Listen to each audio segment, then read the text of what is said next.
जय हिंद दोस्तों। आज हम लोग आपके साथ एक ऐसे टॉपिक को शेयर करते हैं जिसके बारे में कहा जाता है कि कश्मीर के क्षेत्र पे जो हमारा ताज कही जाने वाला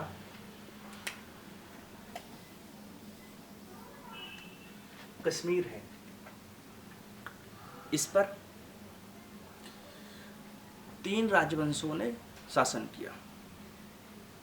कितने? 3 राजवंशों के बारे में जान के बनते हैं। 3 राजवंशों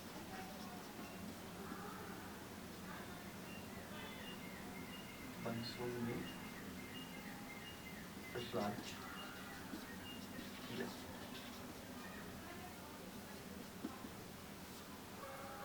कितने? 3 राजवंशों ने यहाँ पर राज किया। इतिहास में इसकी जानकारी हमें राजतरंगिणी से स्पष्ट रूप से प्राप्त हो जाती है। किससे? राजतरंगिणी से। जो कल्याण की पुस्तक है राजतरंगिणी से एक इन वंशों की जानकारी हमें स्पष्ट रूप से जानकारियाँ मिल जाती हैं कि इतिहास के बारे में। तो कौन कौन से वंश हुए? कार्केटक वंश हुए, उत्कल वंश हुए, जिसे हम लोग उत्पल वंश भी कहते हैं।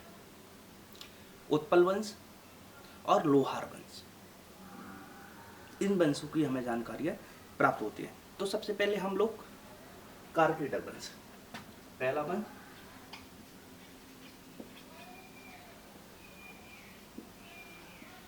कार्केटक वंश के बारे में हम आपसे चर्चा करते हैं। इससे पहले हम आपको एक चीज और बता दें, इस वंश की हमें ऐतिहासिक जानकारी कल्याण की पुस्तक के साथ साथ आदि ग्रंथों से भी हमें प्राप्त हो जाती है। और कहा जाता है कि जो वंश रहे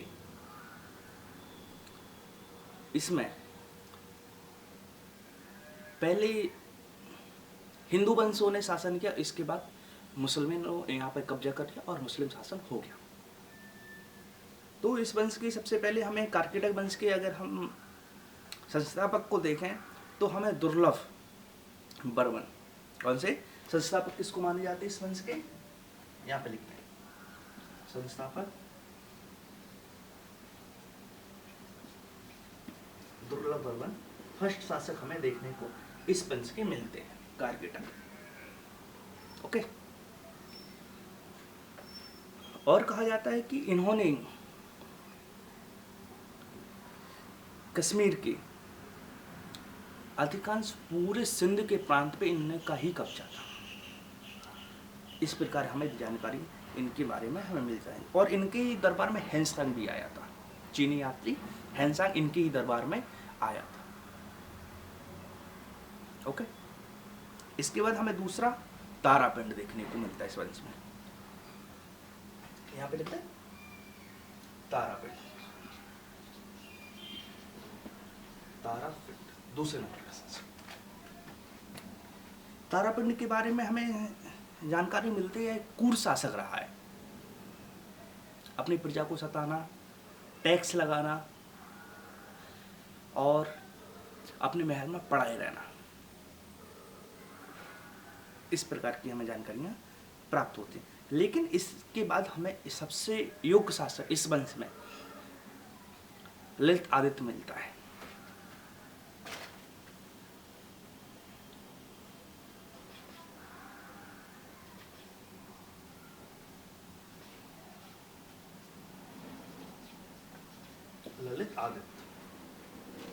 ललित आदित्य के बारे में हमें जानकारियाँ प्राप्त होती हैं। इसने ही यशोवर्मन को, जो चंदेल शासक थे यशोवर्मन, उनको पराजित किया था मालवा के क्षेत्र से। इस वंश की हमें इस प्रकार की जानकारियाँ प्राप्त होती हैं। तथा इसने ही जो सूर्य मंदिर है उसका भी निर्माण, जो कश्मीर में सूर्य मंदिर है, इसके ही समय और इसके ही संरक्षण में करवाया गया था, इसने ही कराया था ललित आदित्य ने। और इसने ही जो हम सूर्य मंदिर है मार्कंडेय मंदिर के नाम से भी जानते हैं, और इसने ही इस इसका क्षेत्र अगर हम लोग देखें तो इतिहास में हमें कई प्रकार के इसके क्षेत्र मिलते हैं कि कहाँ कहाँ तक था। तो एक हमें मिलता है कि इसने तक्षशिला, राजपूताना, सिंगापुर और इरसा और पुंछ, इन सब पे अधिकार कर लिया था। मतलब कश्मीर पे तो अधिकार कर लिया था।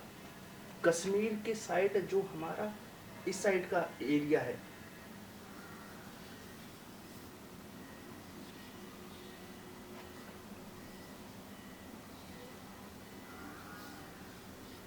उस समय का जो एरिया था, इस साइड पे भी इसका पूरा अधिकार हो चुका। और इस साइड पे इसका ए वाला एरिया इसका था उस समय पे। एक मैप की तरीके से हमने आपको समझाने की कोशिश की।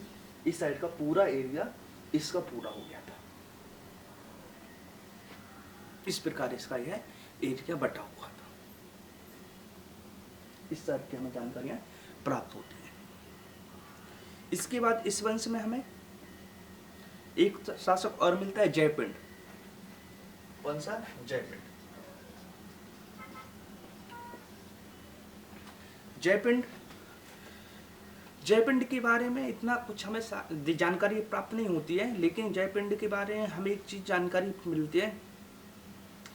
दामोदर गुप्त तथा उद्भट्टा नामक बहुत ही उस समय के जाने माने विद्वान इसके दरबार में रहते थे। यह दो दरबारी इनके दरबार में रहते, दामोदर और उद्भट, दो बहुत बड़े विद्वान थे तथा इनको ही उस समय का अच्छा ज्योतिषी, अच्छा गणित, खगोल शास्त्र और इनको ही उस समय का संस्कृत विद्वान भी माना गया, जो इनके दरबार में रहते थे।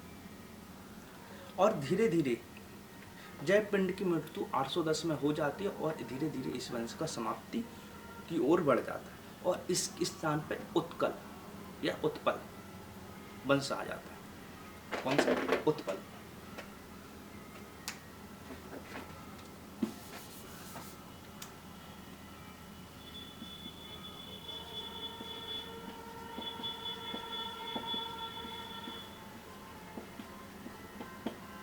उत्कल भी मिलता है, कहीं कहीं उत्पल भी मिलता है। यह वंश आ गया था। इस वंश की नींव रखी तो हम देखें तो अवंती वर्मन ने इस वंश की नींव रखी। जिसने अवंती ने, अवंती वर्मन इस वंश के संस्थापक माने जाते हैं। इन्होंने ही अवंती ने अपने नाम का अवंती नगर का एक नगर भी बसाया था। Okay, doubt? ओके। इसके बाद हम लोग देखें, इनके दरबार में भी बहुत सारे कवि वगैरह रहते थे। उनमें से प्रसिद्ध अगर हम लोग देखें तो रत्नाकर और आनंद वर्मन, इनके दरबार में दो कवि रहते थे। ठीक है। और इनके जो सबसे योग्य मंत्री थे तो सूर थे। कई बार क्वेश्चनों में आया कि सूर किसके मंत्री थे, तो अवंती के थे। ठीक है, अवंती वर्मन के। और अवंती वर्मन ने अपना उत्तराधिकारी हम देखें तो शंकर वर्मन को बनाया। ठीक है।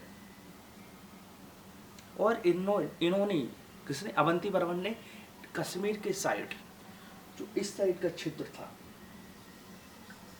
जो पाकिस्तान आज बट गया, और गुजरात के साइड पे इन्होंने नहर निर्माण सबसे पहले हमें देखने को मिलता है कि नहरों का निर्माण इन्हीं के समय पे हुआ, इनके समय पे।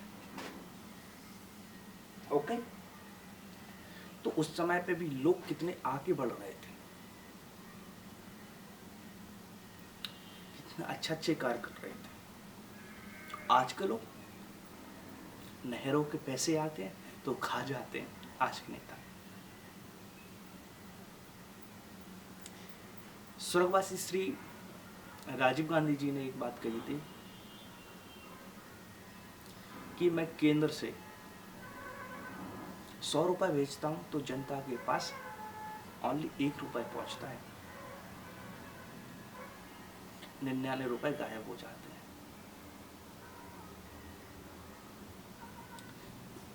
उस समय पे वो प्रधानमंत्री थे और प्रधानमंत्री के एक वाक्य बहुत मान रखते हैं कहीं ना कहीं चाहे कोई भी सरकार हो, उसमें एक दो भ्रष्ट नेता होते ही हैं। कहा जाता है कि कोई सिक्के पे अगर हेड है तो टेल भी रहेगा ही साथ में। कुछ अच्छाइयाँ हैं तो कुछ बुराइयाँ भी हैं। इस प्रकार देखने को मिलता है कि तो इनके पहले देखें तो कूट शासक भी रहे हैं इस वंश में, लेकिन अवंती वर्मन ने उस समय में एक सुनहरा काम किया सिंचाई विभाग में। कौन सा?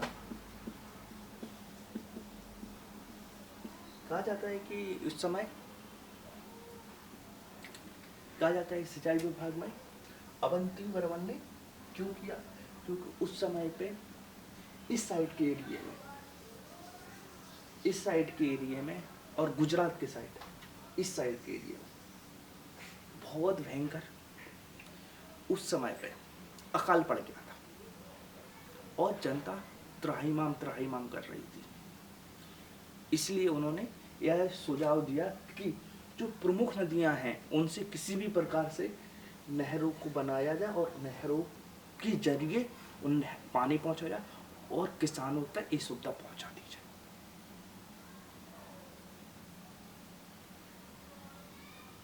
इस प्रकार की उनकी रणनीति थी। इस प्रकार हमें देखने को मिलता है। इसके बाद शंकर वर्मन आए इस वंश में। कौन से? शंकर वर्मन।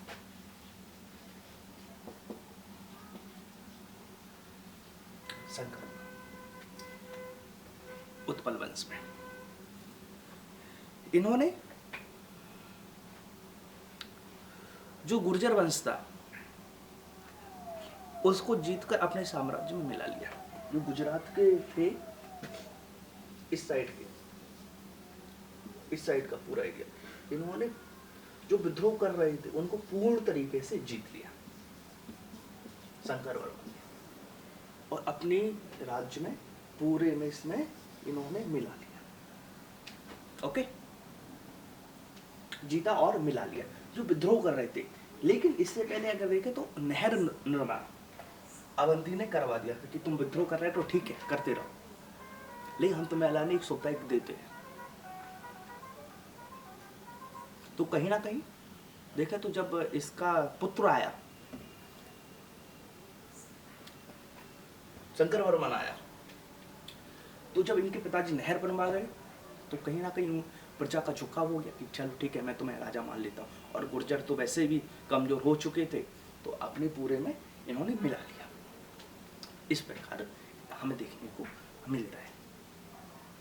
ओके, जैसे ही शंकर वर्मन खत्म होते हैं तो इनकी पत्नी सुगंधा की हाथ में पूरा राजपाट आ जाता है। किसके हाथ में? सुगंधा के हाथ में।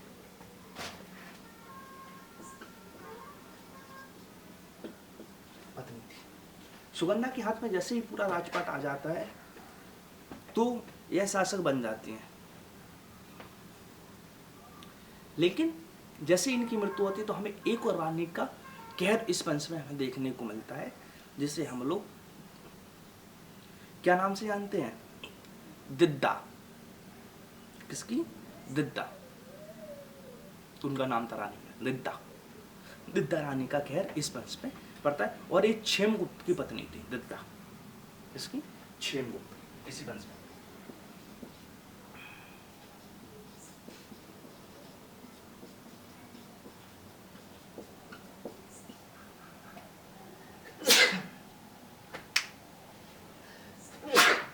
सॉरी, ठीक है, दिद्दा का आ जाता है। क्षेमगुप्त के बारे में हमें पढ़ने को मिलता है कि यह एकदम उस समय के पत्नी के एकदम गुलाम थे। गुलाम की पत्नी जैसी कह रही थी और वैसा मानते थे। तो जो भी मोहर वगैरह लगाना था, राजपाट की मोहर, सब राजपाट का कानून सब दिद्दा के हाथ में चला गया। इसके दिद्दा के हाथ में उस समय चला गया। दिद्दा के हाथ में जैसे चला जाता है, दिद्दा अपनी महत्वाकांक्षाओं को पूर्ण करने के लिए कि लेडीज़ों का क्या रहता है, मुझे अच्छी साड़ी पहननी, मुझे अच्छे गहने पहनने, सब ये उसमें रहती थी। और धीरे धीरे यह राजपाट खत्म होने लगा था। इनकी जैसे ही मृत्यु होती है तो जो इनके सेनापति थे संग्राम राज संग्राम राज। संग्राम राज कहा जाता है सेनापति थे, कोई कहता है मंत्री थे। आज तक इसका हमें पूर्ण तरीके से जानकारी नहीं मिल पाती है, लेकिन संग्राम सिंह इनके दरबारी थे, इतना मालूम पड़ता है। कि कौन से ओहदे पे थे ये नहीं पता रहता। और संग्राम सिंह फिर अपने नए वंश की नींव रखते थे। कौन सा? लोहार वंश की।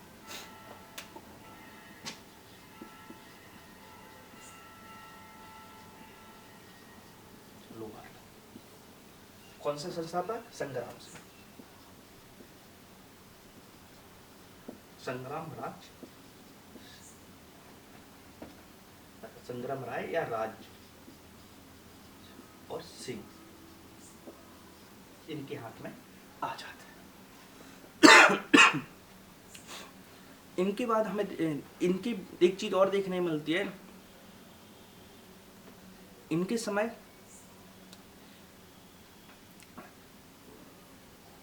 मोहम्मद गजनबी इस साइड के एरिया पे आना प्रारंभ करता है। यहाँ से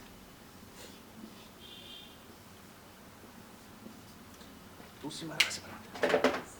इस साइड के एरिया से उसने आना प्रारंभ किया। यहाँ से तो इनको लगा कि हमारा राज्य मोहम्मद गजनबी लूट लेगा, हमारे यहाँ से सोने चांदी लूट लेगा। इनको एक डर सताने लगा। हर किसी को डर सताता है, इनको भी डर सताने लगा कि हमारा कहीं ना कहीं लूट ना जाए। तो उस समय पे इन्होंने जो भटिंडा के शासक थे, कौन से भटिंडा के शासक? त्रिलोचपाल। कौन? त्रिलोचन पाल। त्रिलोचन पाल। त्रिलोचन के पाल की ओर से इन्होंने अपने मंत्री को उतारा था। ओके, भटिंडा इस साइड ही देखने को मिलता है।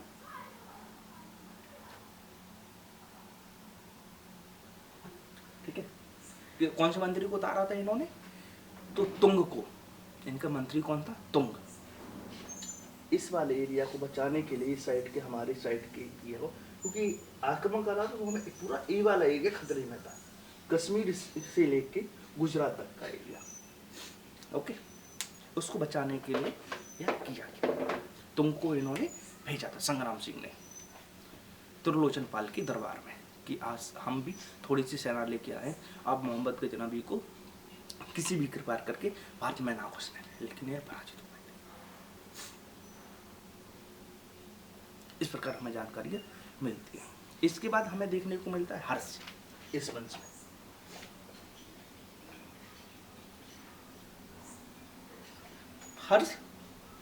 हर्ष एक युग शासक था। ठीक है, इसके समय पे लेकिन कश्मीर के साइड जो इसका एरिया था, ये वाला एरिया, इस साइड का एरिया, कश्मीर की साइड बहुत भयंकर अकाल पड़ा और इसने नहरों का इसने भी निर्माण कराया और नीरो की उपाधि धारण की हर्ष ने। तो एक बार क्वेश्चन आया था, कश्मीर को ऐसा कौन सा शासक है जिसने नीरो की उपाधि धारण की? तो हर्ष ने। ओके, नीरो की उपाधि धारण की। और हर्ष एक अपने आप में विद्वान भी था। ओके, कैसे विद्वान था? कहा जाता है कि यह खुद कवि था और इसके दरबार में काफी दरबारी भी रहते थे और इसको अच्छा खासा कई सारी भाषाओं का ज्ञान भी था। सॉरी, अच्छी खासी भाषाओं का, उस समय की जितनी भाषा थी उसको बहुत सारी भाषाओं का ज्ञान भी था। ओके, इस प्रकार की हमें जानकारी। और इसके ही दरबार में, हर्ष के दरबार में ही कल्हण नामक दरबारी रहते थे। कौन से? कल्हण नामक दरबारी रहते थे, जिसकी पुस्तक राजतरंगिणी में उससे ही इस वंश की हमें जानकारी तीनों की मिलती है, कारकुट, उत्कल या उत्पल और लोहार। ठीक है, इसके बाद हम देखें तो जय सिंह आते हैं इस वंश में। कौन से? जय सिंह।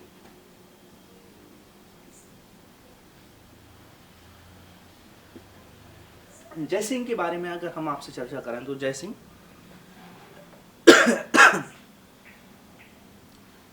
कल्हन रहते थे हर्ष के दरबार में। जिससे हर्ष की मृत्यु हो जाती है तो समय किसका आता है? जय सिंह का। कल्हन नामक पुस्तक हर्ष के समय लिखना प्रारंभ हुई, लेकिन पूर्ण जय सिंह के दरबार में हुई। तो हम कह सकते हैं कि कल्हन ने 2 शासकों के समय तक ये पुस्तक लिखी, हर्ष के समय और जय सिंह के दरबार। हमारे क्वेश्चन में कभी कभी दोनों आया थे, कभी कभी एक पूछता है।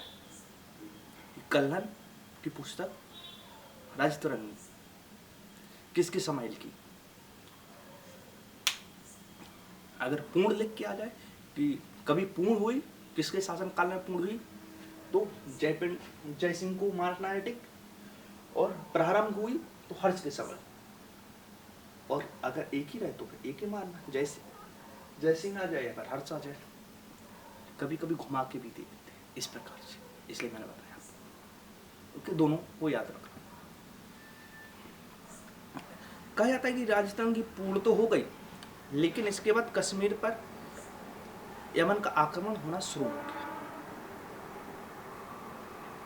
ओके, क्योंकि गजनबी वगैरह ये सब आक्रमण कर रहे थे, और इसी प्रकार यहाँ से धन लूट के बसने की प्लानिंग से नहीं आए थे कोई भी, बाबर को छोड़ के वाली। चाहे मोहम्मद बिन कासिम हो, तैमूर हो, चंगेज हो, अब्दाली हो, मोहम्मद गौरी हो, महमूद गजनबी हो, कोई भी भारत में बसने की प्लानिंग से नहीं आया था। ये भ्रांतियां नहीं फैलाना कि यह बसने की प्लानिंग से आए थे। ये कभी भी बसने की प्लानिंग से नहीं आए थे। ये ओनली 2 चीज़ों के लिए आए थे। पहला, इस्लाम का प्रचार करने, और दूसरा सबसे इम्पोर्टेंट, हमारे यहाँ से धन लूट के लिए जाना। बाबर को मजबूर होकर यहाँ रुकना पड़ा, क्योंकि उससे काबुल कंधार, उसके जो राजपाट थे वो छीन लिए गए। तो बेचारा कहाँ जाता? समरकंद वगैरह पे वो खुद को बार बार स्वतंत्र घोषित कर देते थे। इसके मजबूर होकर बाबर को यहाँ भारत में रखना पड़ा।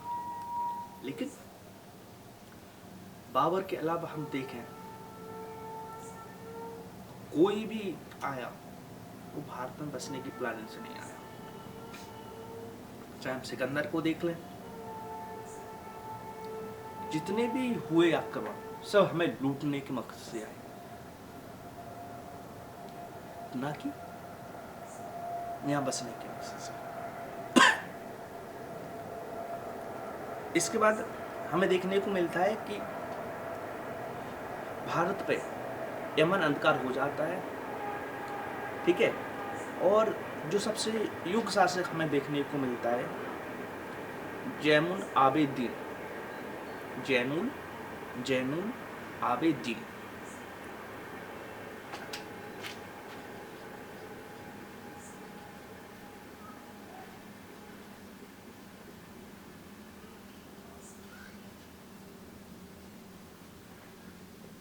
इस वंश का सबसे हमें युग शासक देखने को मिलता है, ठीक है। और इसको ही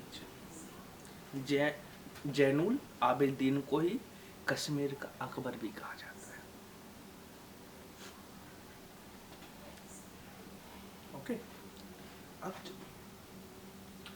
छोटा सा और हम आपको कामरूप के बारे में बता देते हैं। कामरूप जो असम की साइड था, इस साइड के एरिया, ठीक है, इस साइड के एरिया में जो वंश था उसको हम लोग कामरूप वंश या बर्मन वंश के नाम से जानते हैं। बर्मन वंश या कामरूप।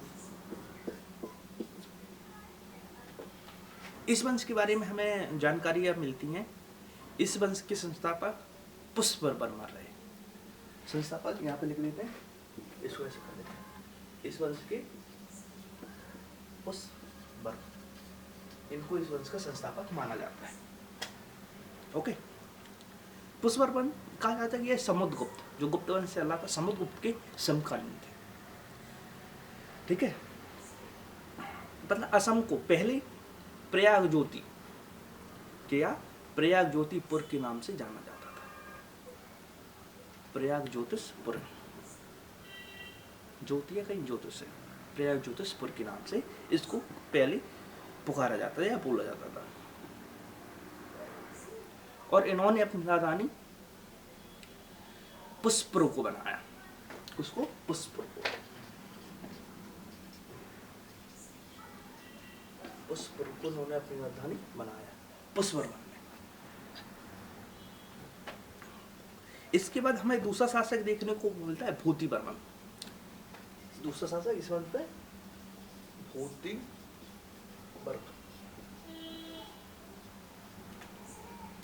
भूतिवर्मन के बारे में हमें जानकारी मिलती है कि इन्होंने 2 अश्वमेध यज्ञ कराए। तो हमसे भाई कई बार क्वेश्चन मिलता है कि असम के क्षेत्र में ऐसा कौन सा शासक है जिसने 2 यज्ञ करवाए, तो भूतिवर्मन। ओके, इसके बाद हमें देखने को मिलता है भास्कर वर्मन। भास्कर वर्मन जो था यह युग शासक माना जाता है।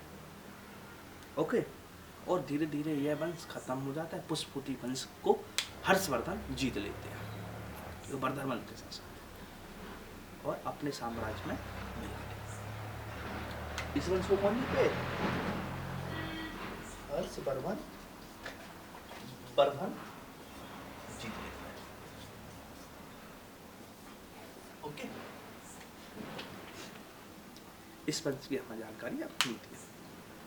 कामरूप, ठीक है, इस प्रकार हमें इस वंश की जानकारी प्राप्त हो जाती है। और कामरूप को मैन रूप से पाल वंश जीत लेते हैं। आज के लिए हम इतना ही छोड़ते हैं। नेक्स्ट ये हर्ष के पास जाता है, हर्ष से पाल वंशों के पास पूर्ण रूप से चला जाता है। ओके, आज के लिए थे। कल हम लोग अपनी मूर्ति कला के बाद मंदिर कला के बाद इसके बाद माउंट आबू पे एक यज्ञ होता है।